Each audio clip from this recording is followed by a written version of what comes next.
क्या आपने कभी ऐसी प्रतिज्ञा देखी है जो इतनी भयानक हो कि स्वयं स्वर्ग कांप उठे? न कोई युद्ध, न कोई हत्या, सिर्फ एक वचन जो इतने शुद्ध हृदय से निकला कि देवताओं को भी पुष्प वर्षा करनी पड़ी, और इतिहास उसे भीष्म कहने लगता है। पिछली कथा में हमने देखा कि कैसे राजा शांतनु ने भरत वंश की गौरवशाली परंपरा को आगे बढ़ाया। गंगा जैसी दिव्यता उनके जीवन में आई, पर हर उत्तर अपने साथ एक रहस्य भी लाया। और फिर देवव्रत का जन्म हुआ, एक ऐसा बालक जिसके भाग्य में केवल ज्ञान और युद्ध नहीं, बल्कि एक ऐसा प्रतिज्ञा लिखी थी जो आगे चलकर युगों को हिला देगी। अब कथा उस मोड़ पर है जहां एक पुत्र का त्याग एक पिता की व्याकुलता से टकराता है। मैं हूं ऋषि अनंत, जिसने देखा है प्रतिज्ञा को वज्र बनते हुए। अब सुनिए भीष्म की प्रतिज्ञा। राजा शांतनु एक शांत सुबह यमुना के किनारे अकेले सैर कर रहे थे। प्रकृति में डूबे, मन में कोई बात थी जो शब्दों में नहीं थी, पर मौन में बहुत भारी थी। तभी एक नाव में दिखी वह कन्या जिसकी सादगी में गंगा जैसी गहराई थी। वह थी सत्यवती, मल्लाह की पुत्री, पर उसकी दृष्टि में देवत्व की झलक थी। राजमहल लौट आए शांतनु, पर मन वहीं छूट गया, उस नाव के साथ, उस दृष्टि के साथ। मौन अब उनके जीवन का नया स्वर बन चुका था। जब उन्होंने सत्यवती के पिता से विवाह का प्रस्ताव रखा, उत्तर आया, मेरी पुत्री तभी विवाह करेगी जब उसके पुत्र ही हस्तिनापुर के उत्तराधिकारी बनेंगे।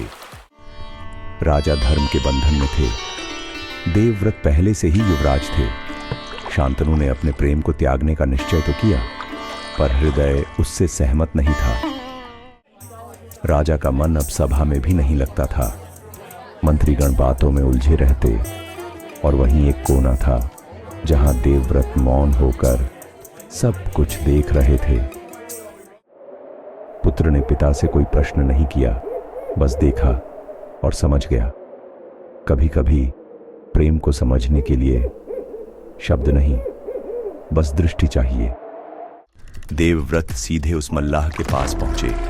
मैं अपने अधिकार से स्वयं वंचित होता हूं। आपकी पुत्री को सम्मान सहित विवाह मिलेगा। राजसभा में देवव्रत ने कहा, मैं हस्तिनापुर की गद्दी का त्याग करता हूं। सभा स्तब्ध थी। इतिहास उसी क्षण करवट ले रहा था। मल्लाह ने फिर पूछा, क्या गद्दी त्यागना पर्याप्त है? क्या आपके पुत्र भविष्य में अधिकार नहीं मांगेंगे? देवव्रत ने दोनों हाथ आकाश की ओर उठाए। मैं आजीवन ब्रह्मचारी रहूंगा। वाणी नहीं गूंजी, धरती कांप उठी। उस प्रतिज्ञा की प्रतिध्वनि स्वर्ग तक पहुंची।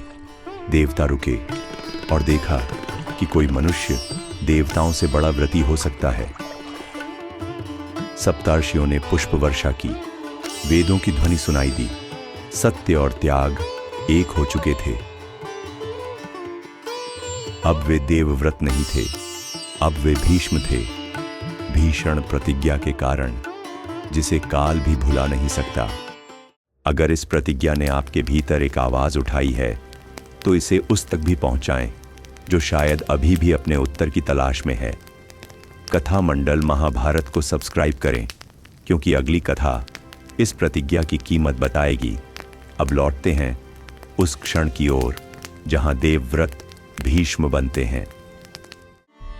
राजा शांतनु ने भीष्म को गले लगाया, और उनकी आंखों में वह आंसू थे जो केवल तपस्वियों के पुत्रों के लिए निकलते हैं। राजा ने कहा, तुम जब चाहोगे तभी मृत्यु को बुला सकोगे। इच्छा मृत्यु का वरदान, त्याग का आशीर्वाद बन गया। शांतनु ने सत्यवती से विवाह किया, पर यह विवाह आनंद से अधिक वेदना का परिणाम था। भीष्म ने कुछ नहीं कहा। वह सिर्फ देखते रहे, जैसे स्वयं को इतिहास से अलग कर चुके हों। जनता ने दिए जलाए, कथावाचक भीष्म की गाथा सुनाने लगे। भीष्म अब एक जीवित किंवदंती बन चुके थे। चांद के एक हिस्से पर बादल छा गया। एक संकल्प लिया गया था, जो युगों बाद युद्ध का कारण बनेगा। त्याग की सबसे ऊंची परिभाषा वो होती है जहां उत्तरदायित्व अधिकार से बड़ा हो। भीष्म ने राज नहीं छोड़ा, उन्होंने अपने वंश का भविष्य लिख डाला। याद रखो साधकों, जब प्रेम में वचन जुड़ जाए तो वह केवल रिश्ता नहीं, धर्म बन जाता है।